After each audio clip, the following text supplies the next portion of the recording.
How to cancel a to-pay order in AliExpress.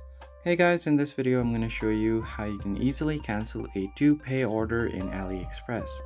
The first thing you're going to have to do is open up the AliExpress app and just make sure that you are logged into your account.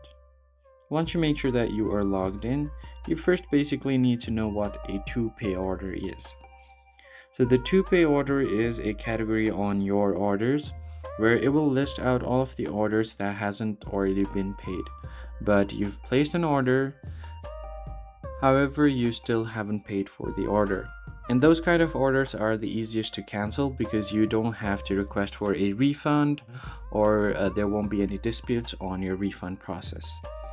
So you can find it on the account tab at the bottom right corner, and you'll find my orders.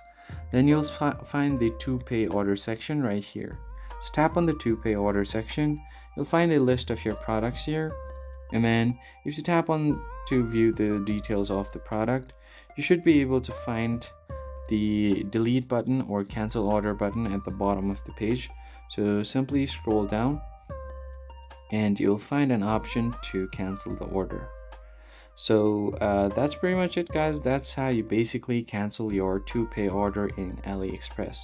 If you found the tutorial helpful, be sure to hit the like button down below and subscribe, and I'll see you guys on the next one.